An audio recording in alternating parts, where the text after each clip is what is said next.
Et oui, bonjour, la communauté de coups critiques, c'est encore moi, Pépé. Et aujourd'hui, il s'agit d'une vidéo découverte. Et oui, découverte du mois. Ouais, super. Découverte du mois, ou plutôt découverte des mois, tellement ça fait longtemps que j'ai pas fait ce type de vidéo, qui je crois est bien apprécié. Mes petites découvertes ici et là, les petits produits nichés que je trouve dans les tréfonds d'Internet, autant en anglais et quand c'est possible en français. Et bien, c'est ça. Je voulais revenir là-dessus un peu aujourd'hui avec vous. Comme vous pouvez voir, celles et ceux qui écoutent avec la vidéo, je suis rendu avec une immense barbe, ou du moins une barbe que j'ai rarement eue aussi longue, parce que je sors tout juste d'une grotte. On va dire ça comme ça, en figure de style. Je sors d'une grotte de manière figurative, alors que je tente de rattraper un peu le retard. Il se passe beaucoup de choses ces temps-ci. Encore une fois, tu sais, la vie d'adulte, hein, ça ressemble à ça un peu. Il se passe des choses dans la vie d'adulte. Je vous encourage d'aller voir la vidéo sur Sodad que j'ai sortie sur la chaîne il y a de cela déjà quelques temps. Vous allez pouvoir un peu comprendre sur quoi je planche ces temps-ci, en plus de coups critiques, en plus de la vie personnelle, en plus de la vie professionnelle. Bref, il s'en passe des choses. Mais je voulais quand même prendre le temps de revenir avec vous à cette petite tradition qui est les découvertes du mois. Mais avant de débuter, vraiment avant de débuter ma présentation, je voulais prendre le temps de remercier certaines personnes. Vous allez voir, ça fait tellement longtemps que j'en ai pas fait, même que la dernière fois j'avais oublié, que là ça commence à dater. L'automne passé, l'automne passé, on est rendu le printemps des été. L'automne passé, je suis passé au festival Draconis, festival à Montréal de jeux de rôle, et j'ai fait une présentation sur la conception de donjons. Et lors de cette présentation, j'ai reçu quelques petits produits. Je voulais prendre le temps de remercier en fait certaines personnes, en commençant par Philippe Taillon de Décompte et Dédé, qui m'a remis un exemplaire de Griffe de l'Infesté, qui est une aventure pour Morborg en français. Morborg qui d'ailleurs va sortir en français, donc vous allez pouvoir mettre la main sur cette aventure-là et le jouer avec les règles en français, c'est incroyable un peu la vie. Aventure disponible en ligne que vous pouvez avoir en PDF ou en version physique. Je vais mettre bien entendu tous les liens dans la description de cette vidéo menant aux différents produits que je présente. Donc un grand merci à Philippe et vous allez voir la mise en page, eh bien c'est moi qui l'ai fait, donc c'est cool. Je suis content d'avoir fait la mise en page de ce livre-là. J'ai tenté de faire honneur, si on peut dire, à tout ce qui est Morborg-esque. Je ne sais pas si j'ai bien réussi, c'est à vous de me le dire, mais pour ma part, j'étais quand même bien content du résultat final. Sinon, également, j'ai reçu de la part de Jacob Gladu, des éditions Déjà Mort, un petit jeu qui s'appelle Zombie Apocalypse Party Pooper. Oui, donc vous avez bien compris, dans lequel on incarne des gens qui vivent leur petite vie quotidienne, puis bam, soudainement, une attaque de zombies.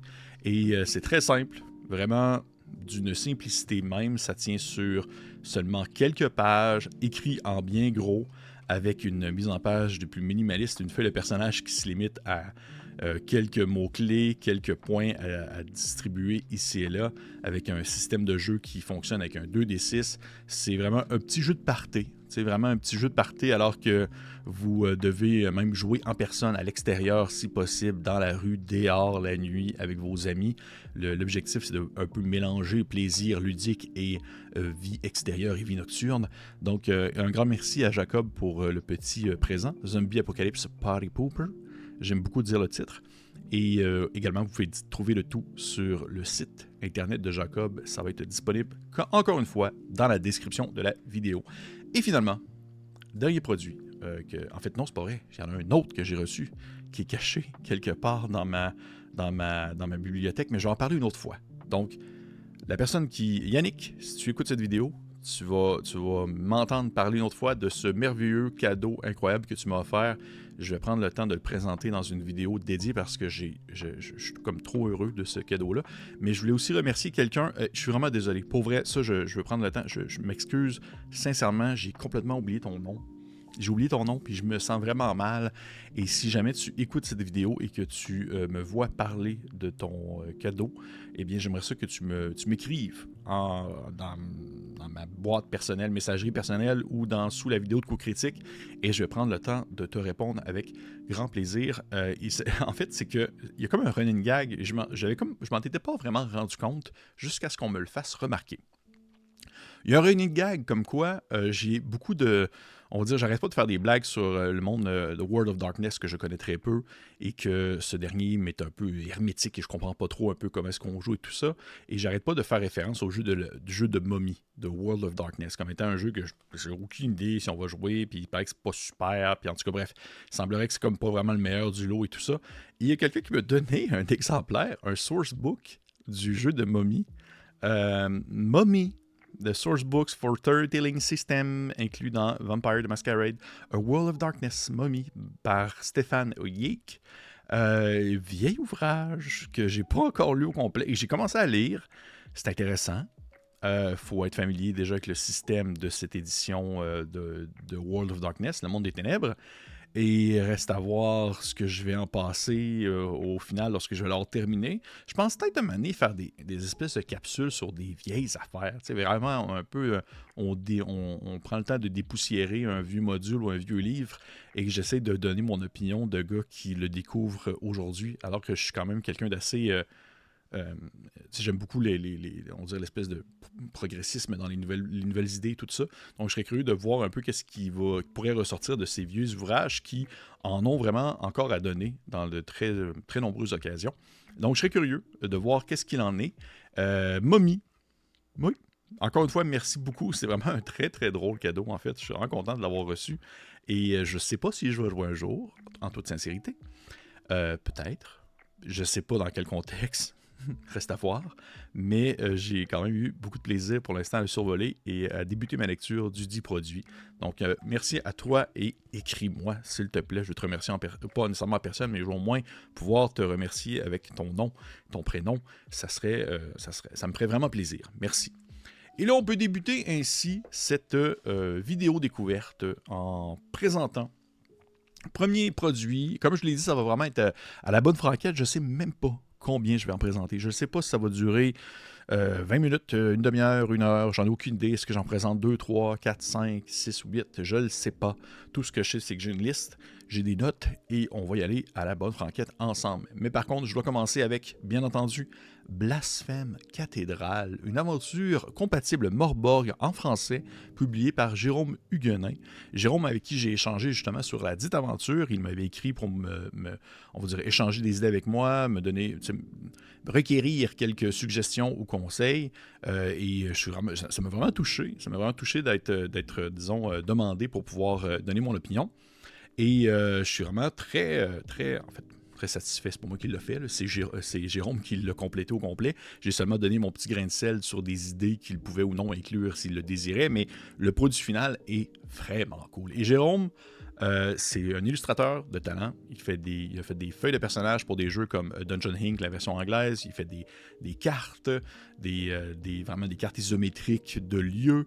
Il fait des illustrations de créatures. Il a vraiment un talent fou. Et là, il a ainsi entamé aussi l'écriture avec ses aventures. Donc, justement, Blasphème Cathédrale, qui est une aventure pour Morborg, un donjon horrifique sous une cathédrale à Galgenbeck. Et le pitch est le suivant. Un violent séisme a lézardé les fondations de la grande cathédrale de Galgenbeck, révélant un sanctuaire antique scellé bien avant les révélations et effacé des chroniques officielles.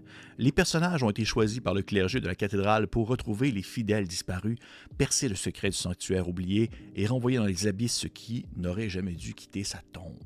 Ça propose, en fait, c'est vraiment intéressant. J'ai vraiment aimé la proposition de Jérôme là-dessus. C'est un donjon dynamique, dans le sens où le contenu des salles n'est pas généré à l'aide de tables aléatoires, généré plutôt à l'aide de tables aléatoires plutôt que d'une description fixe, dans le sens que vous avez une table principale, une table de D6-6, donc vous devez lancer 2 D6 et y aller avec une dizaine d'unités.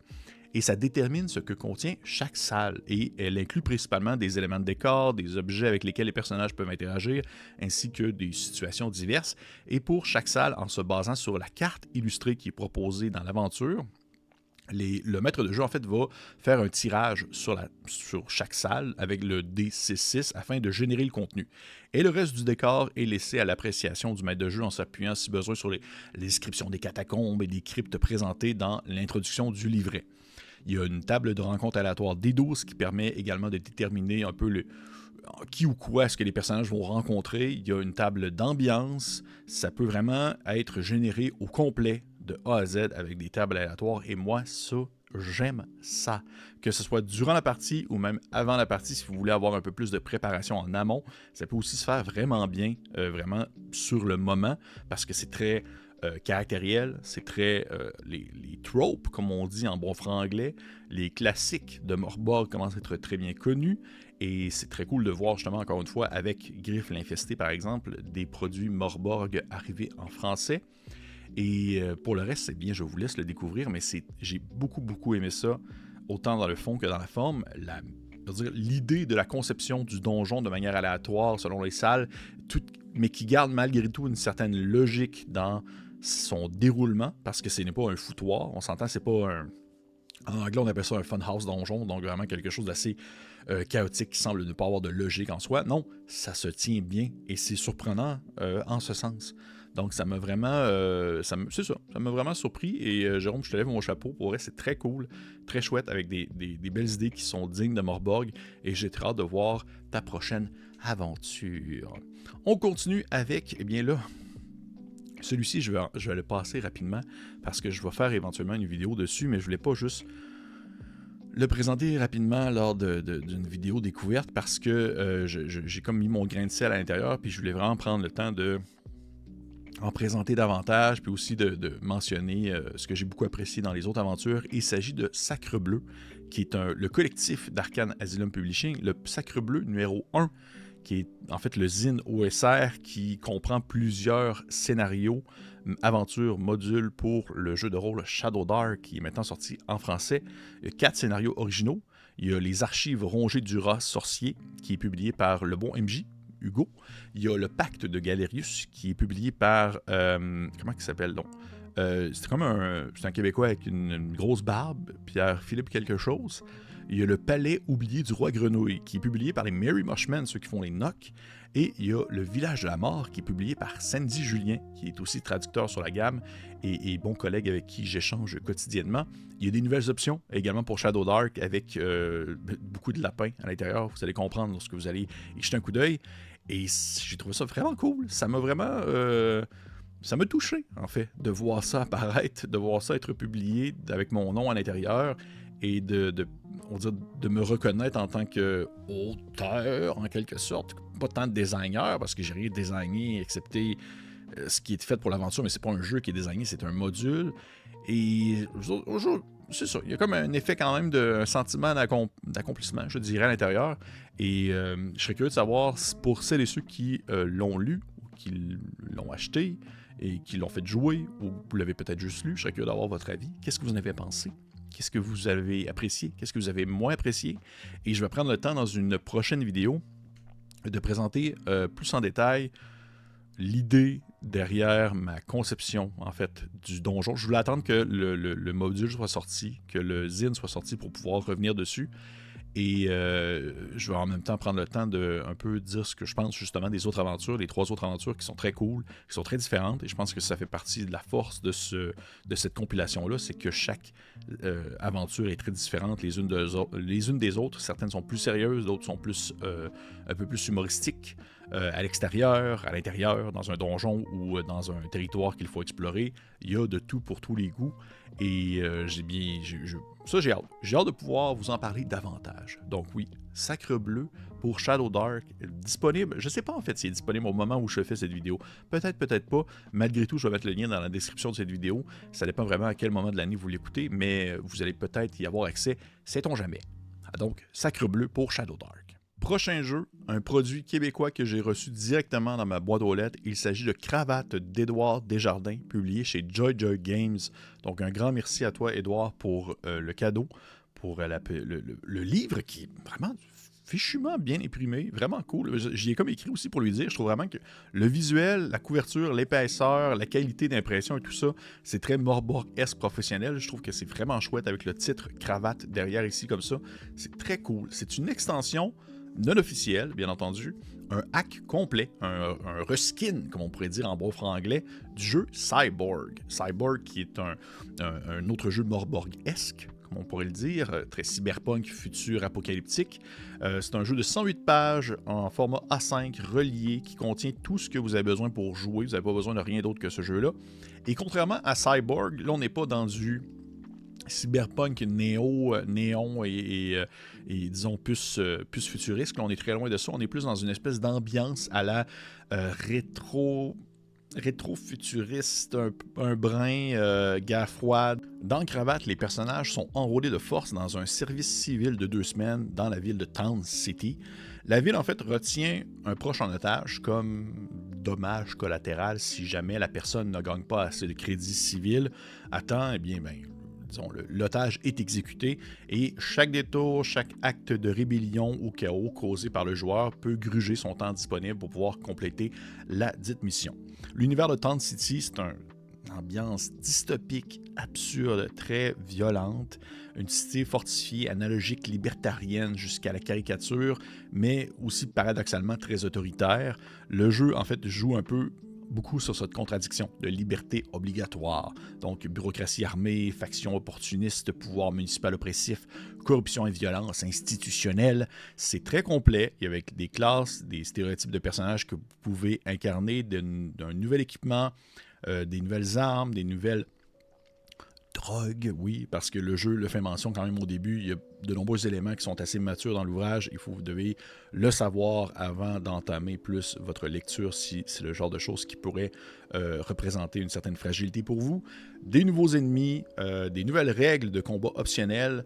Il y a vraiment beaucoup de choses dans ce petit livre-là de 108 pages. J'aime beaucoup l'ambiance. J'aime ça l'ambiance un peu rétro, futuriste, guerre froide. Devoir se rebeller entre 2 blocs de béton. Il y a quelque chose qui me parle vraiment, vraiment beaucoup, avec une mise en page qui est plus sobre que Cyborg, mais en même temps, c'est pas pour un mal. C'est vraiment plus sobre, bien qu'il y a certaines petites, on dirait, permissions ici et là pour pouvoir créer un effet un peu plus flyé, un peu plus surréaliste que qu'est-ce qu'on s'attendrait. Mais la typographie, les couleurs rouges, la couverture, j'ai beaucoup aimé ça. C'est vraiment très très chouette. C'est très complet. Je sais pas, en fait, Edouard, tu vas pouvoir me le dire dans les commentaires si c'est vraiment ton premier projet que tu as sorti, parce que si oui, je suis vraiment impressionné. Je suis vraiment impressionné par la qualité de l'ouvrage, autant dans le contenant que le contenu. Et je vais bien entendu vous encourager à aller jeter un coup d'œil si c'est le type de partie d'ambiance qui pourrait vous intéresser.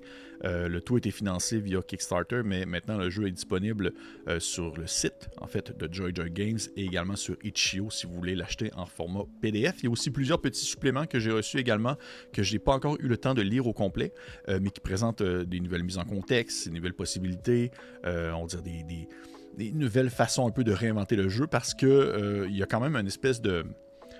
Il y a comme un jeu de course contre la montre dans le contexte où est-ce que vous devez agir pour le bien en même temps pour le mal de la ville alors que vous êtes en quelque sorte des enrôlés involontaires.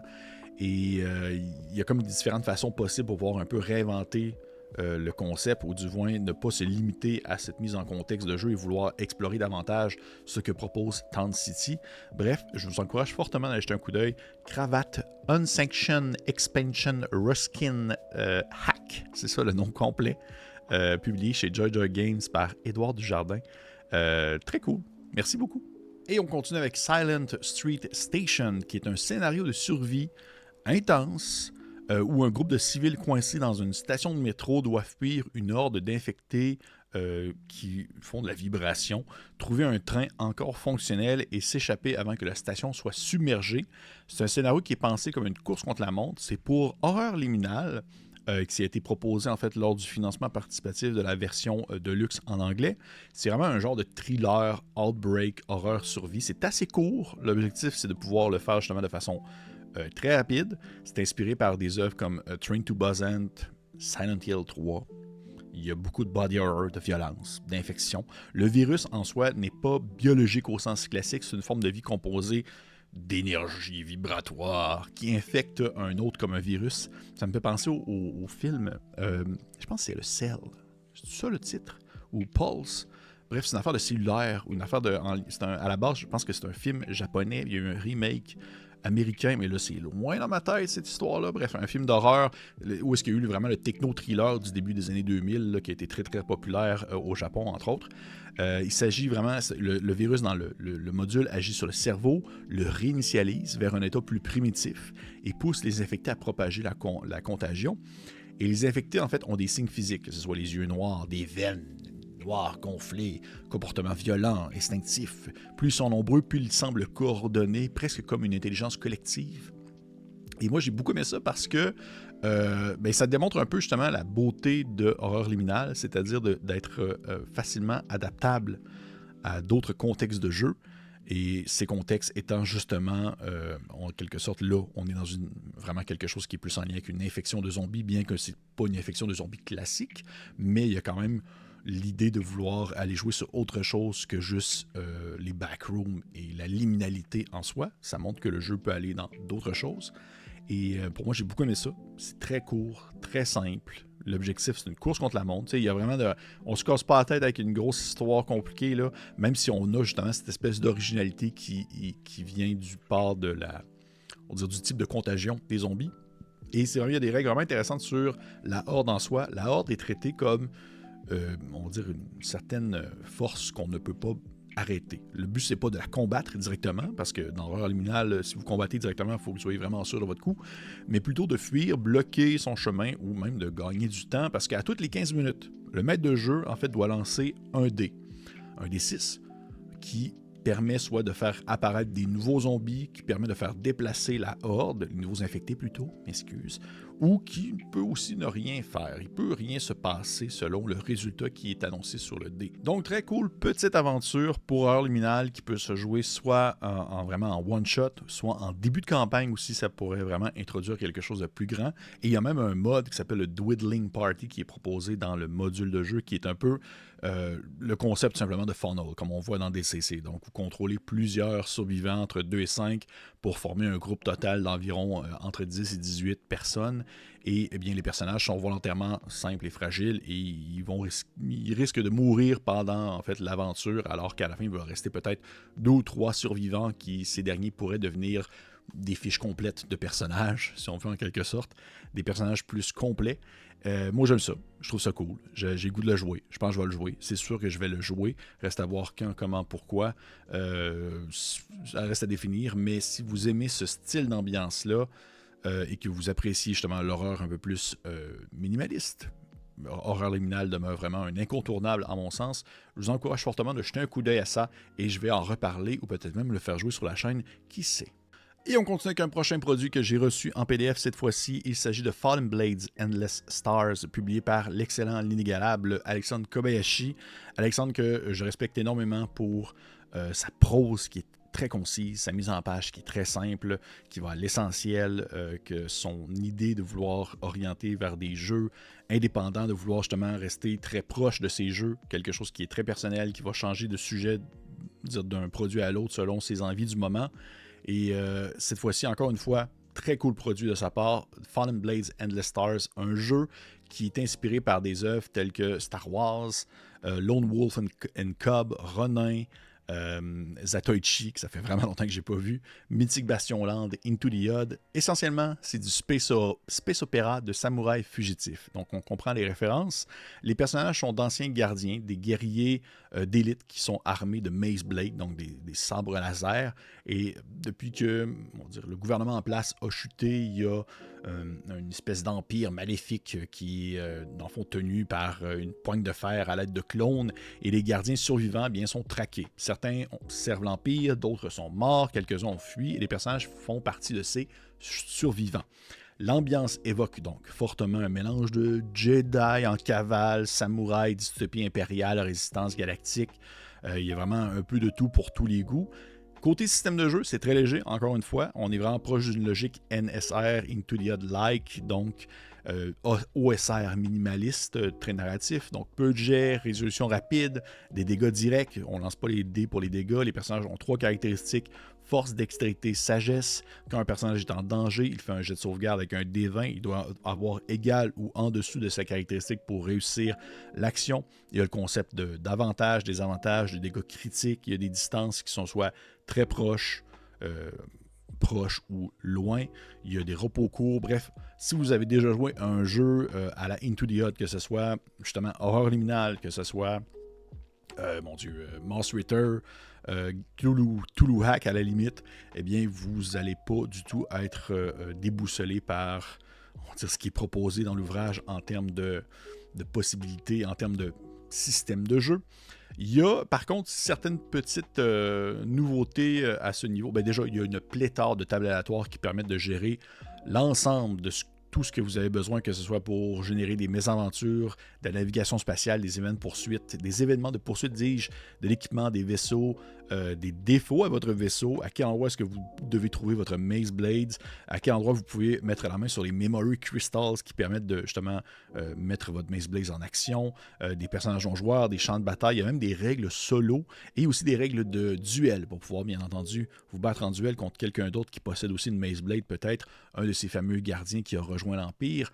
Donc vraiment, Fallen Blades Endless Stars, c'est un jeu qui est court, qui est très outillé pour jouer des samouraïs psychiques fugitifs dans une galaxie impériale, avec un système qui est très simple, beaucoup de tables aléatoires, une forte pression de track, où est-ce que vous avez constamment l'impression d'être chassé, et c'est une mise en contexte de partie que j'aime beaucoup, avec la possibilité de générer énormément de choses à mesure que la partie avance. Donc pour moi, c'est une réussite. Alors que j'ai déjà parlé de Starborg, c'est le seul nom, on dirait que j'ai déjà oublié, un des jeux qui avait été publié il y a déjà quelques années pour dire, inspiré de Morborg pour jouer du Star Wars. Fallen Blades Endless Stars me donne encore plus le goût en fait de jouer du Star Wars dans le contexte de jouer des Jedi qui sont poursuivis sans avoir aucun problème, quoi que ce soit en lien avec le droit du copyright de Walt Disney, sait-on jamais. Oh, tant mieux. J'ai cru que vous aviez un problème en arrivant. Alors maintenant, on sort les doigts du cul et on fait du pognon. Prochaine découverte, et là, ça va peut-être en surprendre plus d'un, parce que c'est pas du tout le genre de jeu que je lis habituellement. C'est pas du tout le type de produit souvent qui est dans ma pile de lecture, mais comme tout est dans tout et qu'au final je ne veux rien bouder et que j'aime découvrir des choses, je me suis fait parler d'un jeu qui se nomme Nimble, qui est vraiment un jeu de rôle qui dit compatible à la 5e édition de Donjons Dragons, bien que je mets des grandes parenthèses à cela puisqu'il y a de nombreuses limites en termes de comparaison.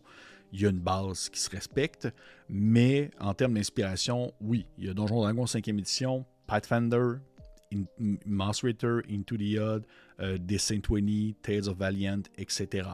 C'est un jeu de fantasy tactique, clairement dans la famille des D&D-like, mais pensé pour être plus rapide et fluide. Le livre met l'accent sur des combats dynamiques, des choix tactiques, mais simples, une prise en main graduelle. Les personnages niveau 1 sont volontairement faciles à jouer, puis la profondeur augmente à mesure que les niveaux se succèdent. Donc plus vous gagnez de niveau, plus vous avez des nouvelles possibilités et vous gagnez des choses à chaque niveau. Côté système de jeu, on s'entend, il y a beaucoup de choses qui vont revenir d'un système D20 D&D-like à un autre système D20 D&D-like, mais il y a quelques petits éléments qui permettent au jeu de tirer son épingle, des éléments que j'ai bien appréciés. Entre autres, vous avez 4 caractéristiques, la force, la dextérité, l'intelligence et la sagesse. Il n'y a pas de constitution, il n'y a pas de charisme. Les tests hors combat utilisent généralement un D20 plus compétences, avec des tests aussi de sauvegarde qui est un D20 plus caractéristique. Un 1 échoue toujours, un 20 réussit toujours. Le jeu utilise une mécanique d'avantage-désavantage d'une façon un peu différente de ce qu'on connaît dans D&D 5e édition, dans le sens où ils peuvent s'appliquer aussi aux dégâts. Pas juste aux D20 que vous lancez, mais aux dégâts. Donc, vous ajoutez des dés du même type que vous devez lancer, puis vous retirez le plus bas ou le plus haut selon la situation. Côté combat, chaque héros possède 3 actions par tour. Attaquer, bouger, lancer un sort, évaluer la situation, parce que oui, ça fait partie des actions qui sont proposées. Vous pouvez évaluer la situation, voir un peu qu'est-ce qui se déroule, est-ce que vous pourriez avoir un avantage quelconque dans la situation en cours. Et chose très importante et très différente de Donjons Dragons, il n'y a pas de jet d'attaque classique. Vous lancez directement le dé de dégâts de l'arme. Donc, d'où l'importance d'avoir l'avantage ou le désavantage. Donc, directement le dé de l'arme, du sort ou de l'aptitude, avec la possibilité de faire exploser vos dés. Il y a aussi des réactions, donc défendre, s'interposer, aider un allié ou faire une attaque d'opportunité, sauf que les réactions coûtent des actions. Donc, vous pouvez faire plusieurs réactions lors de votre tour, une seule fois la même réaction par contre, mais si vous agissez ainsi que vous n'avez pas encore eu votre tour d'action, mais il ne vous restera pas grand-chose à faire lorsque ça va être votre tour. Donc, j'aime beaucoup ça, cette espèce de gestion d'action, de pool, réaction-action, savoir qu'est-ce qu'on fait, est-ce qu'on préfère prendre le risque de faire une réaction selon le moment stratégique du combat, ou on préfère attendre notre tour pour pouvoir accomplir des actions plus précises. J'aime ça. Ça, j'aime vraiment beaucoup ça. Il y a aussi le fait que la magie ne fonctionne pas avec un nombre de sorts par jour. Les sorts utilisent de la mana. Donc, c'est un coût qui est égal au niveau du sort. Et les cantrips, donc les sorts niveau 0, ne coûtent pas de mana. Donc, c'est possible aussi à ce moment-là de faire une gestion de votre bassine de mana, savoir à quel point vous voulez dépenser des points de mana pour pouvoir accomplir des hauts sorts, ou si vous préférez, dans le fond, vraiment focusser sur des petits sorts qui ne vont que vous coûter très peu. Essentiellement, Nimble, c'est une version plus rapide et plus fluide de ce qu'on pourrait appeler un D&D-like, donc les jeux inspirés par Donjons Dragons. En mon sens, et je suis vraiment d'accord, j'ai vu une critique en ligne, je suis absolument d'accord avec ce qui a été mentionné.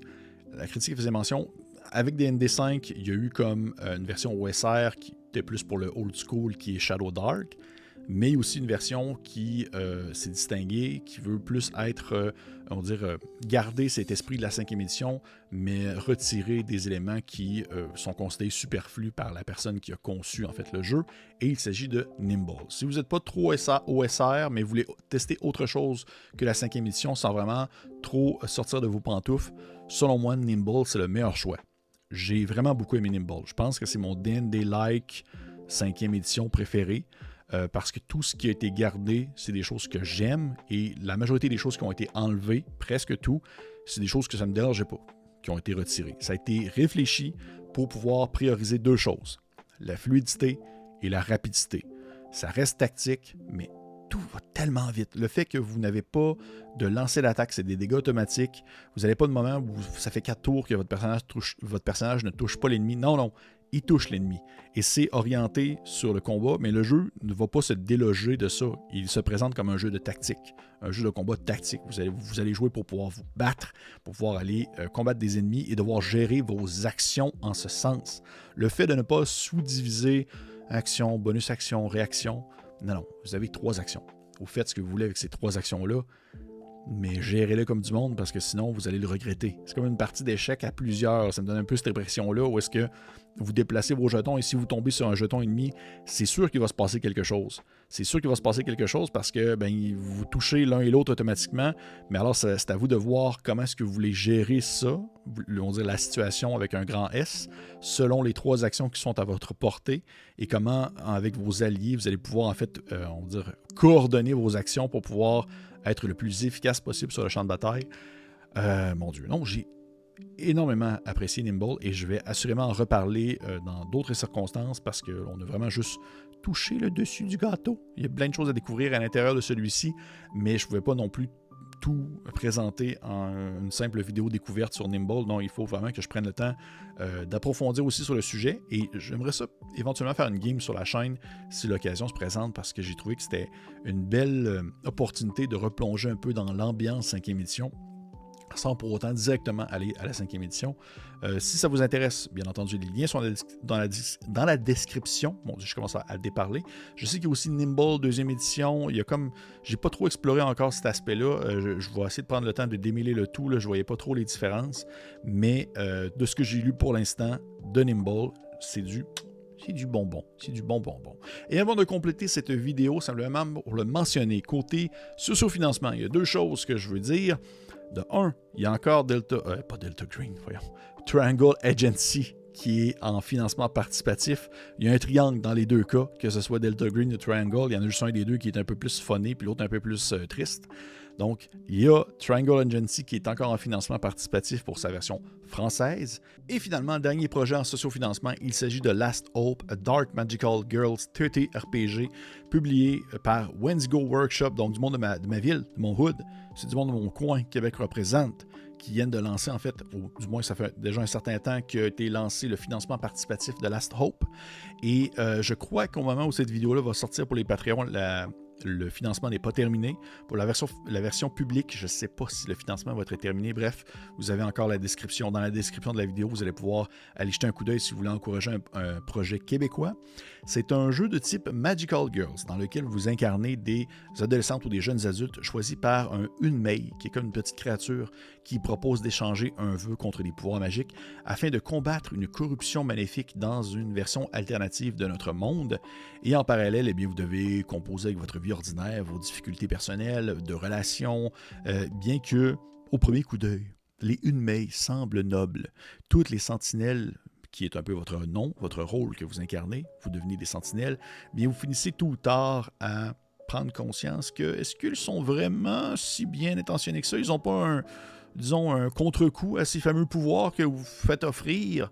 Et c'est inspiré par des œuvres telles que Madoka Magica, Yuki Yuna, Is a Hero, Card Captor, Sakura, que je connais, je pense que c'est le seul que je connais dans le lot, excepté peut-être Fire Emblem aussi, qui est mentionné dans les références, que je connais aussi. C'est une belle occasion d'encourager un produit québécois, production québécoise. Le tout est disponible dans la description de la vidéo. Une autre belle occasion d'encourager une production québécoise. Et juste pour le mentionner, je trouve que c'est vraiment cool qu'ils proposent en fait le jeu en anglais ou en français selon vos préférences. Parce que je comprends au Québec de vouloir vivre de ça, vouloir vivre de la production de jeux de rôle. On n'a pas trop le choix de se tourner vers le monde anglophone parce que c'est un bassin de joueurs qui est beaucoup plus grand, parce qu'on n'a pas nécessairement tant d'accessibilité au monde francophone de l'autre côté de l'océan. Il y a les États-Unis en dessous, il y a le Canada anglais. Donc vouloir toucher le plus de monde possible, alors que ça demeure très niché au Québec malgré tout, on n'a pas trop le choix d'aller en anglais. Mais le fait qu'ils proposent les deux langues pour le jeu, je trouve que ça permet tout de même d'encourager la production, d'encourager la démocratisation du jeu de rôle dans notre belle langue française. Et pour ça, bien, je relève mon chapeau. C'est vraiment chouette. Merci à vous, Wendigo Workshop. Allez voir ce qu'ils font. Et c'est ce qui conclut ma vidéo d'aujourd'hui. Ma vidéo découverte du moment, donc mes lectures. Il y aurait eu plein d'autres choses que j'aurais pu mentionner. Je vois déjà derrière dans ma bibliothèque des éléments que j'ai reçus, des produits, des livres que j'ai reçus récemment, que j'aurais pu aussi présenter, mais là, c'est toujours une question de temps. Donc, je serais curieux de savoir, vous, c'est quoi vos surprises ces temps-ci? Qu'est-ce que vous avez lu? Qu'est-ce que vous avez aimé? Qu'est-ce que vous avez dévoré ou fait jouer? Dites-moi tout dans les commentaires. Je veux tout savoir. Si vous avez des questions, ça va me faire plaisir de vous répondre. Et pour les autres, on se dit à la prochaine fois.